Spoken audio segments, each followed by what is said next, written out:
주일 말씀은 마태복음 5장 1절입니다. 마태복음 5장 1절. 오늘 짧은 구절이니까 오늘 한 20번 도전하도록 하겠습니다. 한 20번 쫄리고 시작하도록 합니다. 자, 성경을 보시고 사용을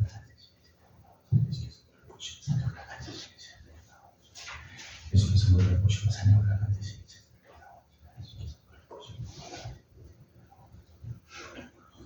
어려운 대신이 제자들이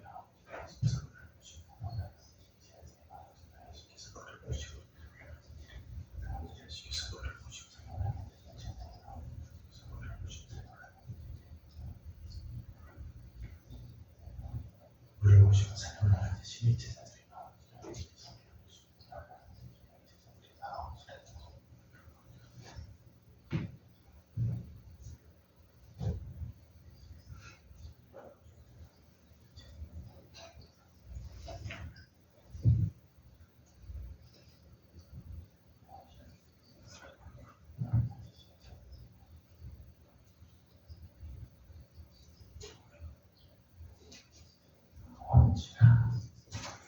다시 한번 읽겠습니다. 예수께서 무리를 보시고 산에 올라가 앉으시니 제자들이 나온지라. 아멘. 찬송가 309장 우리 같이 부르겠습니다. 찬송가 309장입니다.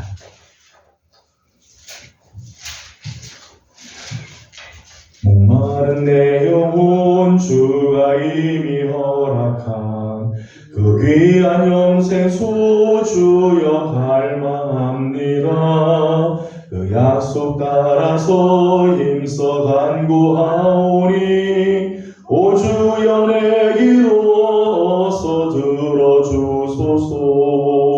예수의 사랑 예수의 사랑 바다 물결같이 내게 임하니 영광의 물결에 온전히 쌓여서 내 영혼의 기쁨 한량없도다.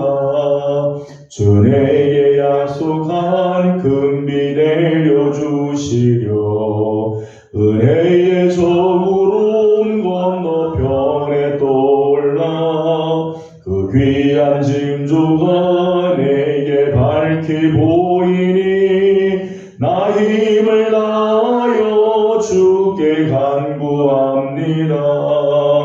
예수의 사랑 예수의 사랑 바다 물결같이 내게 임하니 영광의 물결에 온전히 쌓여서 내 영혼의 기쁨 한량없도다.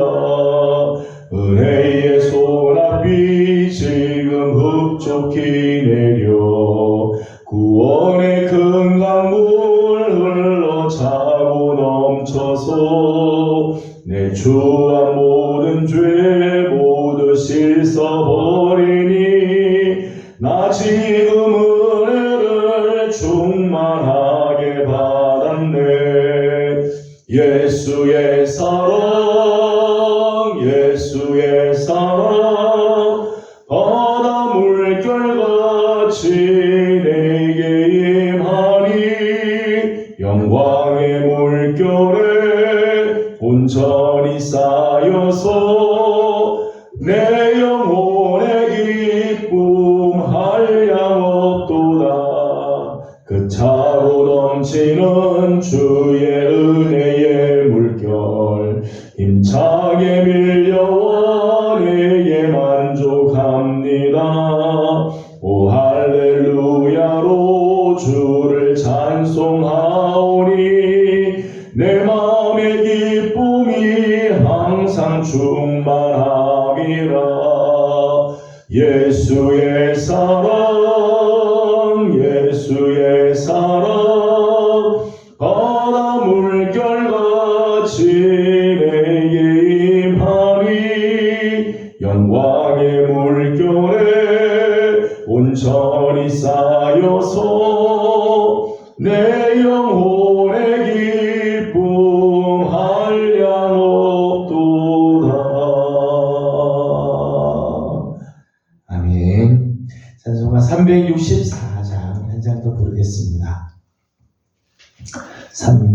264장입니다. 내 기도하는 그 시간 그때가 가장 즐겁다. 이 세상 근심 걱정에 얽매인 나를 부르사 내 진정 소원 주 앞에 낱낱이 바로 아뢰어 금불행 당에 슬플 때 나 위로받게 하시네. 내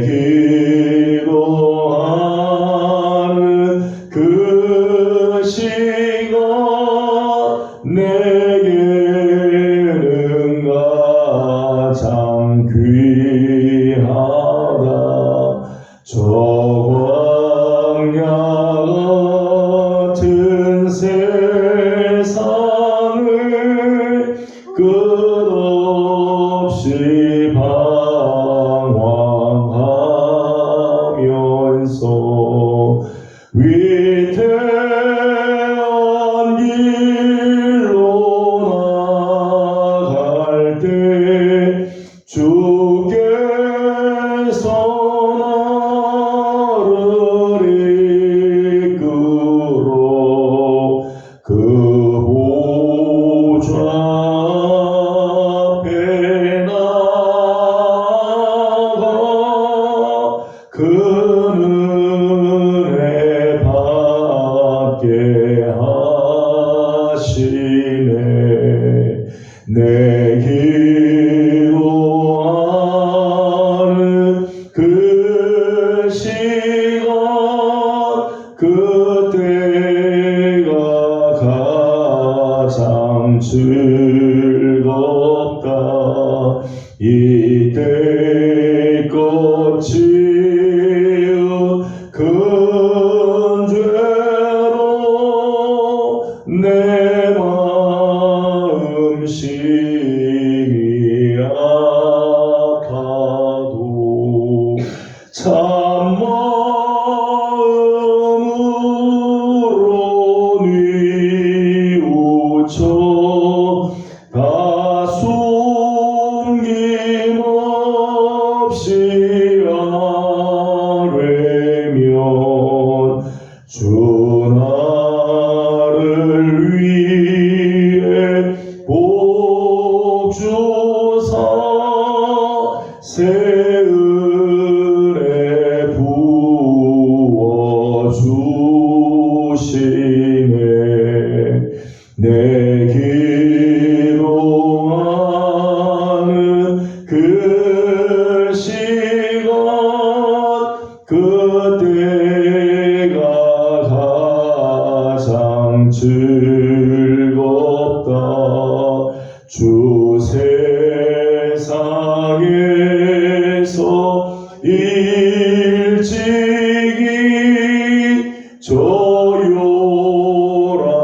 저요란한 곳 피하여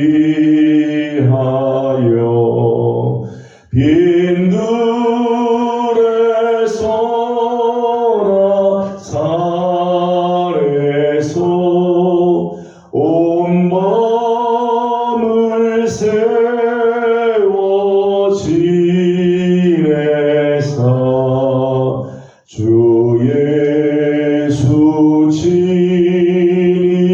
기도로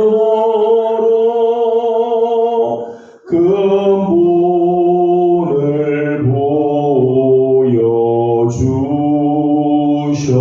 보여주셨네.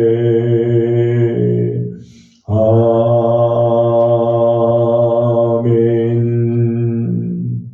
아멘. 이제 우리 함께 우리 예배를 위해서 기도하도록 기도하도록 합니다. 우리의 마음을 하나님께서 정결하게 하여 주시고 분주한 마음들, 얽매기 쉬운 모든 죄악들 하나님께서 다 도말하시고 하나님께서 정말 기뻐하시는 거룩한 산 제사가 되도록 우리를 주님 앞에 올려드리기를 원합니다. 우리의 마음과 뜻과 힘을 다하여 하나님의 말씀 앞에 서고 또 말씀을 깨닫고 말씀대로 변화되는 아름다운 삶을 살도록 우리 함께 기도하도록 합니다. 다 같이 기도드리겠습니다.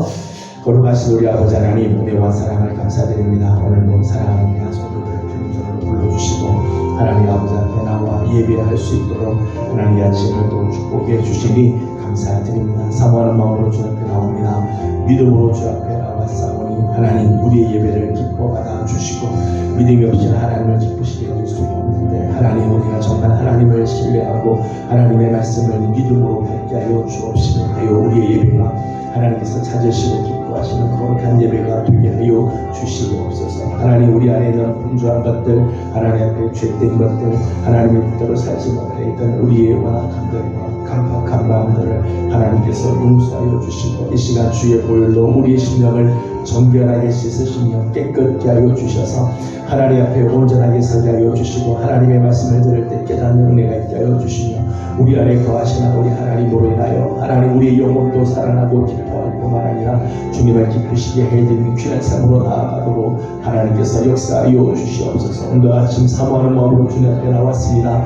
분주한 가운데서도 하나님 주의 은혜를 사모하고 주 앞에 나와서 하나님 우리의 예배가 우리 하나님께는 영광이 되고 우리에게는 은혜가 되게 하여 주시고 또 깨닫는 은혜를 허락하여 주시옵소서.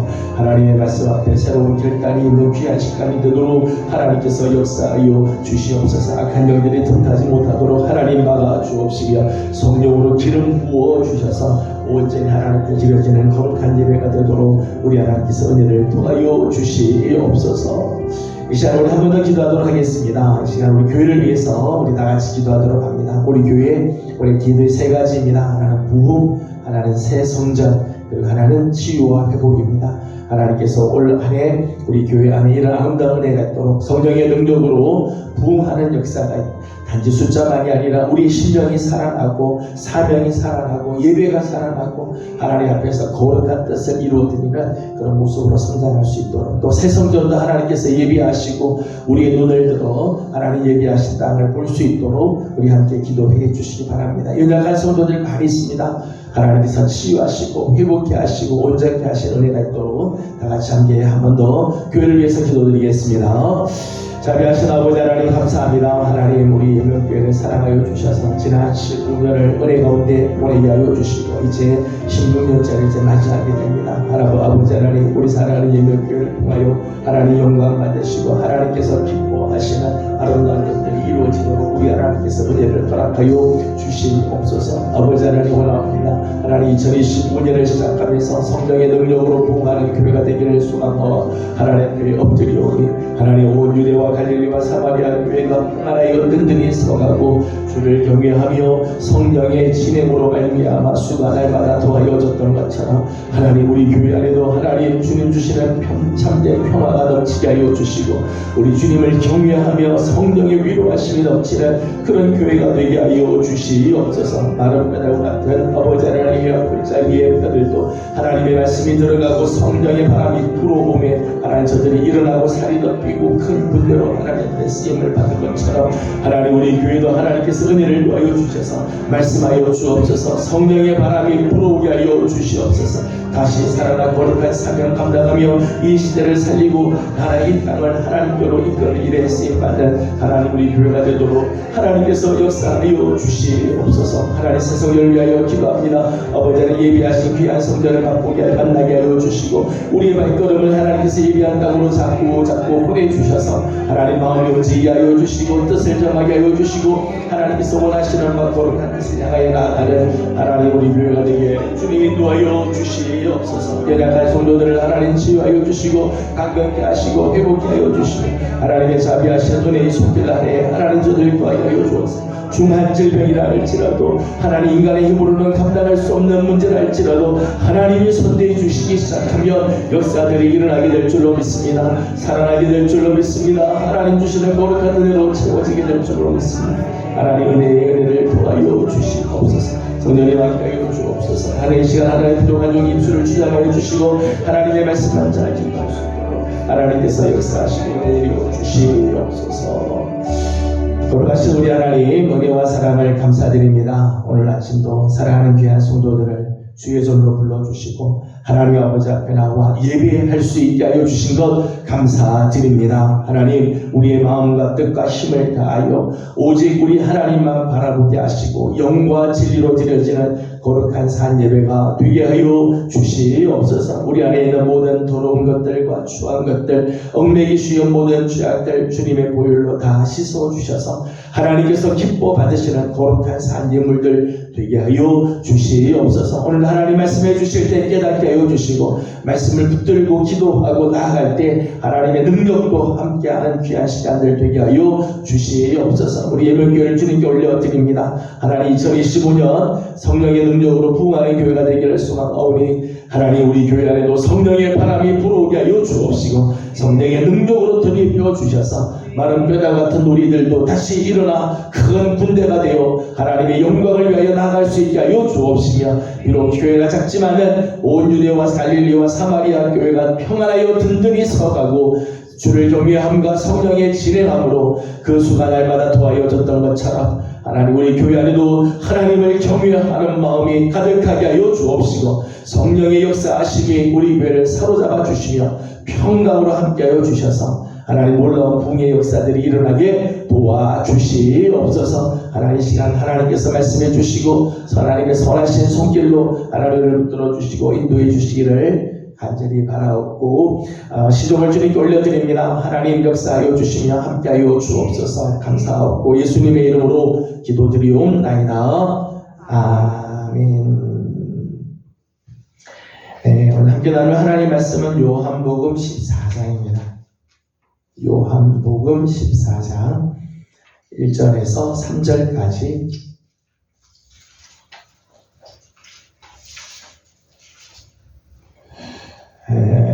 다 같이 한 목소리로 함께 공독하도록 하겠습니다. 요한복음 14장 1절에서 3절 다 같이 읽겠습니다. 너희는 마음에 근심하지 말라. 하나님을 믿으니 또 나를 믿으라. 내 아버지 집에 거할 곳이 많도다. 그렇지 않으면 너희에게 일렀으리라. 내가 너희를 위하여 거처를 예비하러 가노니 가서 너희를 위하여 거처를 예비하며 내가 다시 와서 너희를 내게로 영접하여 나 있는 곳에 너희도 있게 하리라. 아멘. 오늘도 주여를 또 사모하는 귀한 신령들마다 하나님의 귀한 은혜와 또 평강이 함께하길 원합니다. 계속해서 사도신경 가지고 우리가 함께 말씀을 나누고 있습니다. 오늘 우리가 함께 나누려고 하는 사도신경의 부분은 예수님의 재림에 대한 말씀입니다. 거기로부터 살아있는 자와 죽은 자를 심판하러 오십니다 라고 하는 부분을 함께 공부하도록 하겠습니다. 재림하실 예수 그리스도에 대한 신앙의 고백, 우리가 예수님에 대한 신앙의 고백을 쭉 우리 하는데 예수님이 이 땅에 성육신하여 이 땅에 오심으로부터 또 고난을 당하시고 십자가에서 죽으시고 부활하시고 하늘에 오르신 것까지 우리가 지난 시간 공부를 했습니다. 여기까지는 예수님께서 역사 속에서 다 이루신 사건이죠. 또 예언하신 말씀을 따라 이 땅에 오시기도 하고 고난을 당하시고 십자가에서 죽으시고 부활하시며 또 하늘에 오르시게 됐습니다. 이제 마지막 하나가 더 남았어요. 마지막 하나가 바로 재림이죠. 예수님께서 하나님 우편에 앉아 계시다가 이제 거기로부터 살아있는 자와 죽은 자를 심판하러 오시는 이제 마지막 예수님의 사역이 하나 남아 있습니다. 그런데 이 재림하실 예수 그리스도에 대한 신앙은요, 기독교 초기부터 초대교회는 이 사상이 있었어요.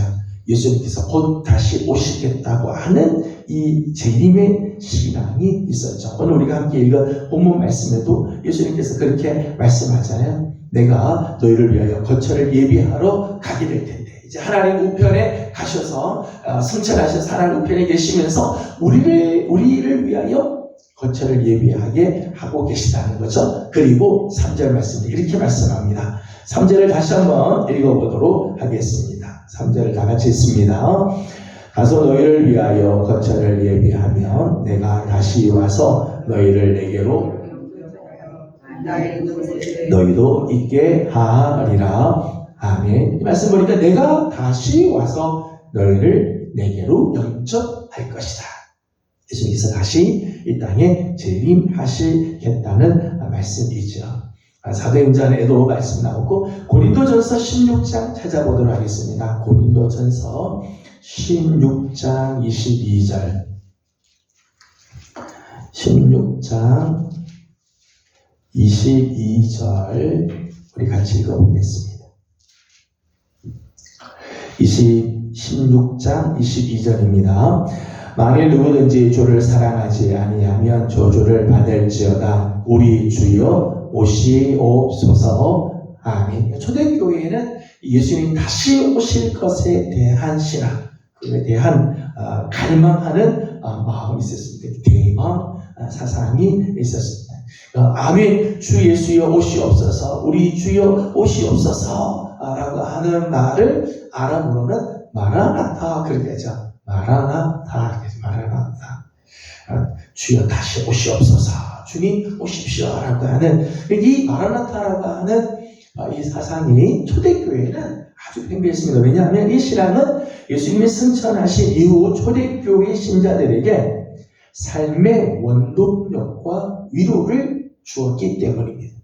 그러니까 그리스도인들이 초대교회에 많은 박해를 당하고 그리고 어려운 일들을 만나고 힘든 문제들이 얼마나 많이 있어요. 그럼에도 불구하고 믿음을 지키고 교회를 떠나지 않고 하나님의 말씀을 붙들고 살았던 그 힘, 그 어려운 가운데서도 위로를 받았던 것은 주님 다시 오실 날이 반드시 있다는 거죠. 주님 반드시 오실 것이다. 마라나타 신앙이 저들의 신앙을 꼭 붙잡아주고 있었다는 거예요. 그런데 예수님께서 이 땅에 다시 오시면, 다시 오셔서 뭘 하시는가 하면 예수님께서 심판의 사역을 하시게 되죠. 예수님께서 다시 재림하실 때는 그냥 초림 때와는 달리, 초림 때는 오셔서 은혜를 베푸시고 기적도 행해 주시고 말씀도 해 주시고 가난한 자들에게 복음을 전해 주시는 사역을 하시지만 재림하시는 예수님은 목적이 하나 있죠. 그건 바로 심판의 사역을 위해서 오신다는 거예요. 그래서 만왕의 왕으로, 만주의 주, 만군의 주로 예수님께서 이 땅에 오셔서 심판하시는, 그때는 이제 대심판의 주로 주님께서 오시게 되어지는 거죠. 그래서 재림과 예수님의 마지막 심판은 굉장히 밀접한 관계가 있다 말할 수 있습니다. 예수님께서 다시 오시는 것을 재림이라고 하고 어려운 말로는 파루시아 그렇게 이야기를 합니다. 파루시아. 제가 영어로 써드렸는데 이게 파루시아라고 하는 거예요. 파루시아라고 하는 이거 주님 다시 오신다고 하는 이 재림은 이전에 한 번 오셨던 주님이 다시 한 번 더 오신다는 이 정도 단순한 사실을 말하는 게 아니에요. 예수님께서 2000년 전에 초림을 하셨죠. 예수님이 3번 오셨으니까 예수님이 그 다음번 오시는 것은 두 번째 오신다. 그래서 재림이다. 단순히 이런 의미가 아니래. 재림은 주님께서 두 번째로 오셨다고 하는 의미가 있는 게 아니고 사실은 더 큰 의미가 있죠. 그것은 다시 오실 그리스도를 통해 하나님의 나라의 완성이 이 땅에 성취되게 된다는 사실. 이런 사실. 예수님의 재림은 두 번째 예수님께서 이 땅에 오셨다. 그 정도 의미가 아니라 두 번째 오셨을 그때는 예수 그리스도를 통해서 하나님 나라가 완성이 이루어지고 하나님 나라가 이 땅에 성취되는 사건이 되어진다는 거예요. 예수님께서 재림하실 때는 초림과는 달리 하나님 나라가 완전한 모습으로 이 땅에 임하게 되는 거죠. 이 땅에 하나님 나라가 현존하기 위하여 가시적으로 오시게 될 것이다. 그런 말입니다. 근데 성경을 보게 되면 재림에 대해서 사도 요한이 이해하는 예수님의 재림과 사도 바울이 이해하는 재림은 조금 차이가 있어요. 사도 요한은 약속하신 성령의 강림으로 재림이 실현된 것으로 이해를 합니다. 요한복음 14장을 함께 읽어보도록 하겠습니다. 요한복음 14장 21절을 같이 보겠습니다. 요한복음 14장 21절을 같이 보겠습니다. 같이 보죠. 나의 계명을 지키는 자라야 나를 사랑하는 자니 나를 사랑하는 자는 내 아버지께 사랑을 받을 것이요 나도 그를 사랑하여 그에게 나를 나타내리라. 아멘. 예수님의 계명을 지키는 자라 예수님을 사랑하는 자고, 예수님을 사랑하는 자는 아버지께 사랑을 받게 되고 나도 그를 사랑해서 그에게 나를 나타내리라. 미래형으로 되어 있어요. 나타낼 것이다. 그러니까 지금 우리가 예수님의 계명을 지키고 예수님의 계명을 잘 지키면 예수님께서 우리를 사랑하셔서 우리에게 당신을 나타내 주실 것이라는 거죠. 근데 우리가 지금 예수님의 계명을 지키고 예수님을 사랑함으로 예수님의 사랑을 받아 예수님이 우리 안에 거하시는데 예수님이 재림하신 모습으로가 아니라 사실은 성령으로 예수의 영이 우리 안에 들어오시게 되죠. 그죠? 예수님이 당신을 나타내 주신다고 했지만은 사실은 성령을 통해서 예수님을 알게 되어지는 거죠. 이런 의미에서 사도 요한은 예수님의 재림과 성령의 강림을 같은 것으로, 성령의 강림하심으로 말미암아 예수님께서 이미 재림하신 것과 같다라고 생각을 하는 거죠. 왜 그렇게 생각을 하는가 하면 요한은 이 성령에 대해서 성령을 소개할 때 성령을 보혜사라고 설명을 하는데 14장 16절 말씀을 보게 되면 이렇게 설명을 했어요. 요한복음 14장 16절을 같이 읽겠습니다. 16절입니다. 내가 아버지께 구하겠으니 그가 또 다른 보혜사를 너희에게 주사 영원토록 너희와 함께 있게 하리니. 아멘. 16절에 보혜사를 설명하시는데 내가 아버지께 구하겠으니 예수님께서 이제 하나님 우편에 올라가시면 보혜사를 우리에게 주시겠다는 거죠. 근데 보혜사를 설명할 때 이렇게 소개했어요. 또 다른 보혜사. 그렇게 했어요. 또 다른 보혜사. 여기 이제 또 다른이라고 하는 이 말이 이제 의미가 있는 거죠. 여러분 이 컵과요 종은요 다르죠. 다른 거예요. 근데 이렇게 다른 거는요 아예 종자가 다르죠. 아예 모양도 다르고 쓰임새도 다르고 완전히 다 달라요. 다 다른 거. 이럴 때 헬라어로는 헤테로라고 하는 단어를 써요. 헤테로. 근데 종이가 이렇게 두 장이 있습니다. 종이가 두 장이 있는데 여러분 두 장의 크기가 어떨까요? 크기가 똑같아요. 색깔은요 똑같아요. 쓰임새도요 다 똑같아요. 이거 쓰일 자리에 이게 들어갈 때 전혀 문제가 없어요. 그럼에도 불구하고 이 둘은 하나가 아니라 둘이죠. 달라요. 이때는 또 다른이라고 하는데 이때는 헬라어로 알라라고 하는 단어였어요. 알라. 분명히 두 개인데 모양도 색깔도 쓰임새도 재질도 무게도 크기도 똑같아요. 이거 있는 자리에 이게 들어가도 두 개가 바뀌어도 전혀 문제가 되지 않을 때 알라라고 써요. 근데 본문에 이 요한복음에 또 다른 보혜사라고 할 때 또 다른이 이렇게 다른이 아니고요. 이렇게 다른 게 아니라 이렇게 다른이라고 하는 단어를 썼다. 이렇게 다르다고 할 때 단어를 썼어요. 그러니까 예수님이 올라가시면서 나와 똑같은 보혜사분을 보내겠다. 삼위일체 하나님으로서 예수님과 성령님은 사역이나 신성이나 능력이나 권세나 은혜나 모든 면에서 예수님하고 똑같은 분을 보내주시겠대. 그게 바로 성령님이죠. 예수님은 하나님 올라가시고 예수님과 똑같은 분이 오셨다. 그게 성령님이라는 거죠. 그러니까 요한은 어떻게 이해하는가 하면, 요한은 예수님께서 승천하시고 예수님께서 직접 이 재림하시는 게 아니라 성령으로 이미 우리 가운데 오셨다는 거죠. 성령으로 예수님께서 이미 예수님이 이 땅에서 당신을 보여주시고 사역하시는 똑같은 모습으로 성령께서 역사하십니다. 그래서 사도 요한은 오순절 사건과 예수님이 재림하신 날을 동일시하는 이런 생각이 요한에게는 있습니다. 반면에 사도 바울의 경우에는, 사도 바울은 처음에는 임박한 재림을 선포했어요. 바울이 제일 처음 쓴 서신이 데살로니가 전서예요. 데살로니가 전서. 데살로니가 전서 제일 첫 서신이 데살로니가 전서인데, 이 데살로니가 전서에서는 이제 우리가 살아있는 이 시대에 예수님께서 다시 올 것처럼 바울이 기록을 해요. 아주 임박한 재림에 대한 이런 강조, 선포를 하게 되죠. 그런데 점점 시간이 지나면서 바울의 생각이 바뀌기 시작해요. 분명히 예수님께서 다시 오시기는 오시는데 지연된 종말, 지연된 재림, 임박하게 주님께서 다시 오실 줄 알았는데 그게 아니라 예수님께서 그 재림을 자꾸 지연하고 있다는 거죠. 그게 이제 로마서에 이제 이런 표현들이 이제 나오게 됩니다.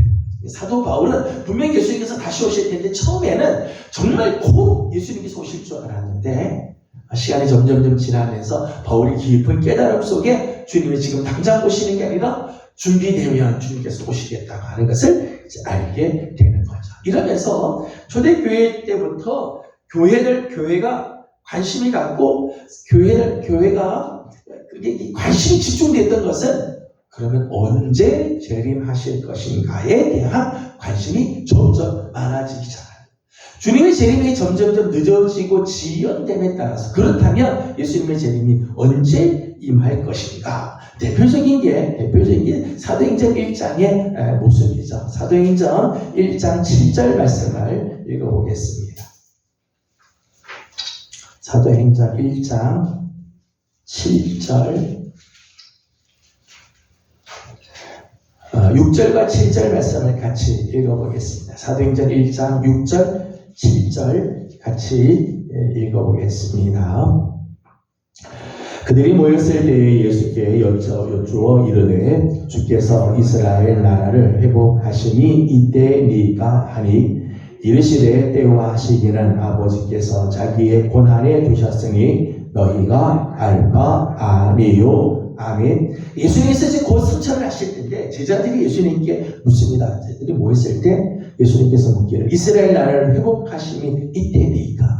지금 이제 이스라엘 완전히 회복하실 왕권이 그리스도의 왕권이 완전히 회복될 때가 이때니까. 제자들의 관심은 그런 데 있는 거죠. 그런데 7절 말씀 보니까 때와 시기는 아버지께서 자기 권한에 두셨다. 너희가 알 바가 아니다. 마태복음 말씀을 보게 되면 그때는 아들도 모른다. 천사도 모른다. 오직 아버지만 알고 계신다. 그러니까 기독교 역사 속에 재림이 언제 이루어지고 대심판이 언제 이루어지며 하나님 나라가 언제 완성이 될 것인가에 대한 관심들은 굉장히 많이 있었다. 그래서 세대마다 언제 예수님 재림한다 이런 이야기들이 많이 있었어요. 사실 다 이단들이죠.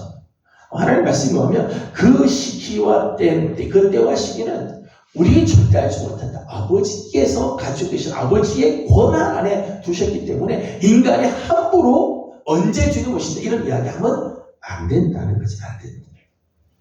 재림을 얘기하는 징조들은 미래를 계산하기 위해서 나열한 소개가 아니라는 거예요. 성경에 보게 되면 언제쯤 되면 예수님께서 오시겠다. 예를 들어서 무화과 나무 잎이 무성하게 되면 여름이 다가오는 것처럼 마지막 때가 되면 이런 일들이 일어나게 될 것이다 라고 말씀하죠. 난리가 일어나고 나라가 서로 전쟁하고 큰 기근이 일어나고 여러 가지 그때의 징조를 이야기하지만은 이거는 몇 년, 몇 월, 며칠에 예수님 오신다고 하는 것을 계산하라고 주신 말씀이 아니라 하나님 나라를 준비할 것에 대한 역동적으로 그 나라를 준비하고 그 날이 곧 올 것이기 때문에 제자로서의 삶을 어떻게 힘써 달려갈 것인가를 우리에게 권면하기 위해서 가르쳐 주시는 말씀이지 언제 예수님이 온다는 것을 계산하라고 준 것이 아니라는 거죠.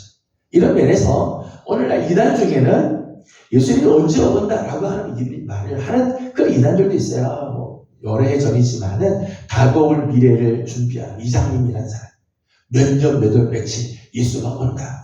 그러니까 사람들이 다 재산 팔고 그리고 거기다 그 교회에다가 다 갖다 바치고 그렇게 하죠.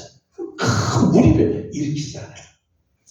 여러분 행년 언제 예수님 오신다 이런 이야기를 하게 되면 그러나 성경적이지 않아요. 복음적이지 않아요. 하나님의 뜻 아니죠.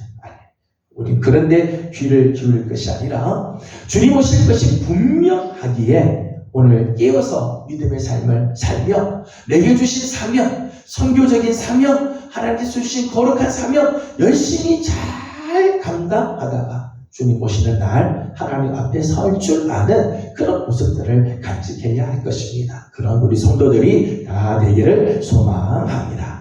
재림이 점점점 지연되면서 여러 가지 학자들이 그런 이야기를 하는 거죠. 슈바이처라든지 다드, 불토만, 쿨만 같은 사람들이 재림이 점점점 지연됨으로 인해서 재림은 이미 완성되어졌다. 어떤 사람은 재림이라고 하는 것은 신화적인 이야기 때문에 이런 것을 우리가 신화로 받아들이면 안 되고 그저 우리가 이 실존적으로 내가 재림을 맞이한다면 나는 어떻게 살 것인가만 생각하면 된다. 뭐 이런 이야기를 하는 사람도 있고 이미 재림은 시작이 되었지만 아직 완성은 되지 않았다라고 뭐 이야기하는 사람도 있습니다. 마지막 네 번째 쿨만이라고 하는 사람이 개막된 종말론이라는 것을 이야기를 했어요. 개막된 종말론. 개막된 종말론은 이제 이런 의미입니다. 사실은 하나님의 아들 예수님이 이 땅에 오신다는 사건 자체가 이미 하나님께서 이 세상을 심판하시고 이 땅을 하나님께서 하나님 나라로 만드시기 시작했다는 거예요. 이미 종말이 시작됐다는 거죠. 예수님께서 이 땅에 오심으로 말미암아 종말이 시작이 됐지만 종말의 완성은 아직 되지 않았다는 거야. 그래서 이제 단어가 이미 그러나 아직은 이미 그러나 아직. 우리가 지금 개혁교회에서 우리가 지금 속해 있는 개혁교회에서는 우리가 이런 생각을 가지고 있죠. 이미 종말은 시작이 됐다. 예수님이 오심으로 말미암아 종말은 시작이 되었지만 종말의 완성은 아직 이루어지지 않아요. 종말의 완성은 언제요? 예수님 재림하시면 종말이 완성이 되어집니다. 지금 우리는 이 종말 가운데 지금 거하는 거죠. 종말의 완성을 향하여 우리는 가고 있는 거예요. 그래서 오늘 그 마지막 주님이 재림하실 때를 준비할 줄 알아야 되고 그 때를 위해서 우리는 살아가야 한다는 거예요. 교회는 예수님의 초림과 재림 사이에 있다고 말할 수 있어요. 지금 오늘 우리가 교회 생활을 하고 신앙생활을 하잖아요. 우리는 예수님의 초림과 재림 사이에 우리는 지금 있죠. 교회와 선교는 예수님의 초림과 재림 사이에 있습니다. 예수님께서 재림의 시기가 자꾸 늦어지는 것은 예수님께서 그냥 재림을 지체하는 것이 아니라 그저 예수님께서 자꾸만 뒤로 그저 단순히 미루시는 것이 아니라 세상을 향한 선교의 기회를 자꾸 우리에게 주신다는 거예요. 특별히 베드로후서 3장 9절 말씀을 보게 되면 하나님께서 하루를 천년같이 때로는 천년을 하루같이 하나님께서 우리 기다리시죠.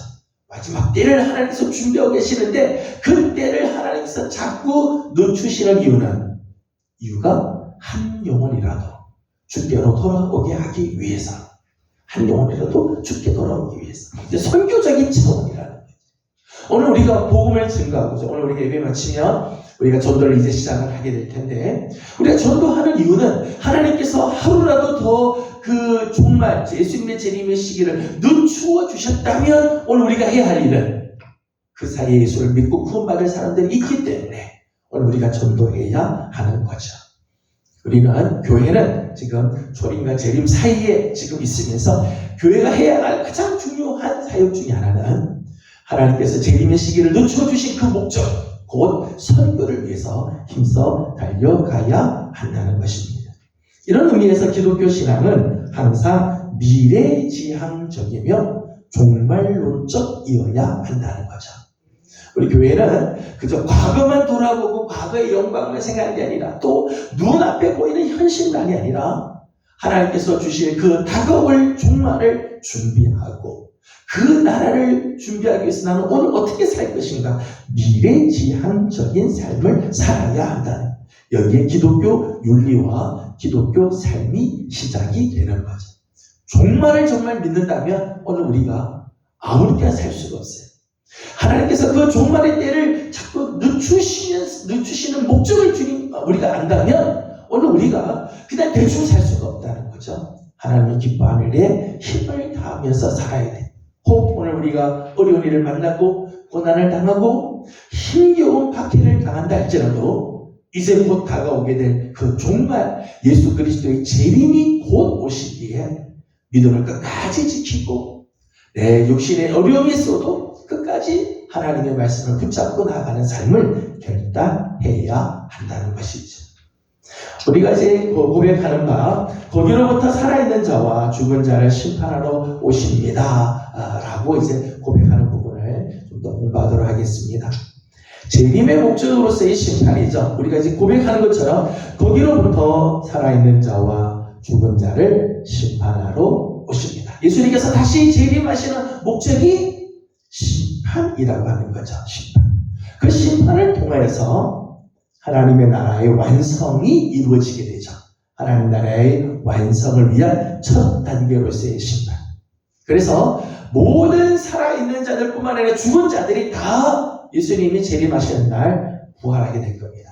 그리고 하나님 앞에 서서 정말 살아있는 자와 죽은 자가 딱 나눠지게 되죠.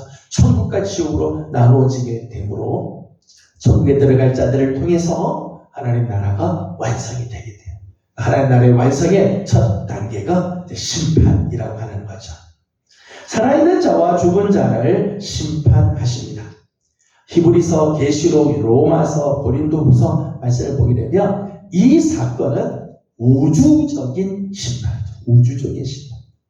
어느 누구도 예외 없이 주님의 심판의 대상이 되어지게 됩니다.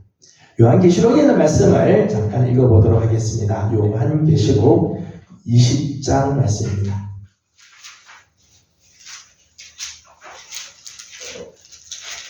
요한계시록 20장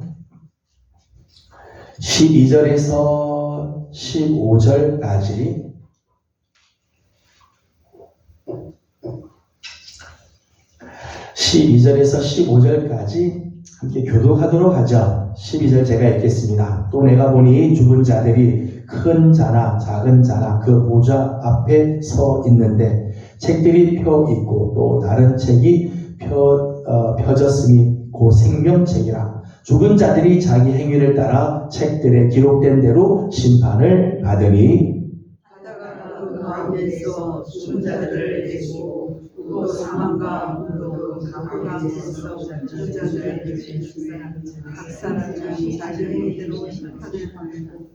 사망과 음부도 불못에 던져지니 이것은 둘째 사망 곧 불못이라. 못한 자는 불못에 던져지더라. 아멘. 마지막 때가 되면 큰 자나 작은 자나 할 것 없이 다 하나님의 그 심판의 보좌 앞에 다 서게 되어진다는 거다. 13절 말씀 보니까 이렇게 되어 있어요. 바다가 그 가운데 죽은 자들을 다 내주고, 배를 타다가 파산이 돼서 죽은 자들이 많잖아요. 크고 작은 배들이 바다를 타다가 바다에서 죽었어요. 수장이 됐습니다. 그런데 이날 하나님께서 심판하시고 주님께서 재림하신 날은 바다가 삼켰던 자, 죽은 자들을 다 내놓게 되어진다. 땅이 삼킨 자를 땅에 매장해서 화장을 하든 매장을 하든 땅에 뿌려졌던 모든 땅에 있는 모든 죽은 자들이 땅에서 다 내놓게, 사망과 음부도 그 가운데서 죽은 자들을 다 내놓게 될 거다. 그러죠. 이제까지는 땅이 다 삼킨 것처럼 보이고 음부가 삼킨 것처럼 보이지만은 마지막 때가 되면 그 땅 깊이 음부에 있던 자들이 다 나오게 된다는 거죠. 예수를 믿든 안 믿든 예외 없이 모든 사람들이 다 하나님의 심판의 보좌 앞에 다 서게 되고 거기서 하나님께서 심판하는데 저들의 행위대로 심판하죠. 근데 심판이 두 종류의 심판이 있어요. 하나는 생명책이죠. 생명책에 기록된 자들은 하나님 나라 천국으로 가요. 생명책이 아닌 또 다른 한 책이 있습니다. 사람들이 행한 대로 하나님께서 공의의 심판을 하시는 대로 심판을 하는 책이 펼쳐 있습니다. 자기 행한 대로 심판을 받아 지옥으로 떨어지게 되어지는 거죠. 그래서 예수님의 재림하심으로 이루어질 심판은 우주적인 심판이라는 거죠. 우주적인 심판. 예외 없이, 누구도 예외 없이 주님의 심판의 대상이 다 돼서 나오게 될 것이다. 요한복음 5장 29절 말씀을 보게 되면 예수님께서 재림하실 때 모든 사람들이 부활을 합니다. 예수를 믿는 사람도 예수를 믿지 않는 사람도 다 부활해요. 그런데 모든 사람들이 부활을 하긴 하지만 부활의 종류가 다르다. 한 사람은 생명의 부활로, 한 사람은 심판의 부활로.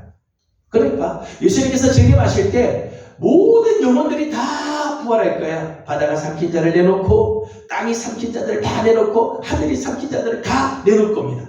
다 내놓는데 생명책에 기록된 자들은 무엇을 위해서요? 생명을 위해서 부활한 거예요. 생명책에 기록되지 않은 자들은 무엇을 위해요? 심판을 받기 위하여 부활을 하게 되어진다는 거죠. 누구 예외 없이 이 두 가지의 앞에 서게 되어진다는 것입니다. 심판의 의의입니다. 심판의 의의는요, 모든 박해와 핍박의 종말이요, 슬픔의 치유요, 신원이 회복되는 기쁨과 승리의 시간입니다. 예수 그리스도를 믿는 자들에 있어의 심판은요, 저주와 진노와 두려움과 몰락의 심판이 아니고요, 이 땅에서 당했던 모든 박해 그리고 핍박이 다 끝나는 시간, 그동안 이 땅에 사는 동안 믿음을 지키면서 살면서도 당했던 많은 슬픔들과 애통의 눈물들이 치유가 되어지고 원통한 일들이 회복되는 기쁨과 승리의 시간이라는 거죠. 그러니까 예수님이 재림하시는 날 우리도 심판 앞에 심판에 서게 되지만은 그 심판은 저주의 심판이 아니라 생명의 심판이죠. 은혜의 심판이고 하나님 나라로 우리를 이끌어 주시는 정말 기쁨과 승리의 시간이 되어진다. 그러기에 오늘 우리가 이 땅을 살면서 믿음 생활할 때 때로는 힘들 때가 있어요. 예수 믿는데도 일이 안 풀릴 때도 있고, 말씀대로 사는 때도 형통하지 못하고 세상 사람들보다 못한 삶을 사는 것처럼 보일 때가 있지만 우리 그것 때문에 낙심하지 않는다는 것, 우리 그것 때문에 절망하지 않는다는 거죠. 주님 오시는 그날 하나님이 심판하실 때 우리에게는 이 놀라운 은혜가 예비되어 있기에 믿음으로 끝까지 살게 되어진다는 거예요. 하나님께서 심판하실 때 심판의 근거는 하나님의 공의로우신, 하나님의 공의로 심판을 하시고, 또 하나는 하나님의 법칙이 있습니다. 갈라디아서 6장 10절 말씀 보면 심은 대로 거두게 하시고, 하나님을 업신여기지 마라. 사람이 무엇으로 심든지 그대로 거둘 거다. 이게 하나님의 법칙이에요. 이 변하지 않는 하나님의 법칙이죠. 우리나라 속담에는 콩 심은데 콩이 나고 팥 심은데 팥이 나지. 그러니까 하나님의 정한 법칙이에요. 그러니까 우리가 심은 대로 하나님께서 거두게 하죠. 그러니까 하나님이 심판하시는 근거는 하나님의 공의로운 잣대로, 또 하나는 하나님이 우리에게 주신 법칙대로, 그리고 또 하나가 있다면 예수 그리스도의 십자가죠. 예수님의 십자가. 예수 그리스도의 십자가가 모든 심판의 근거예요. 예수님의 십자가를 믿느냐 믿지 않느냐, 십자가 앞에 나오느냐 나오지 않느냐, 십자가에서 내가 죽었느냐 죽지 않았느냐, 그게 인류를 갈라놓는다. 산 자와 죽은 자를, 살아있는 자와 죽은 자를 갈라놓는 분기점이 되어지게 된다는 거죠.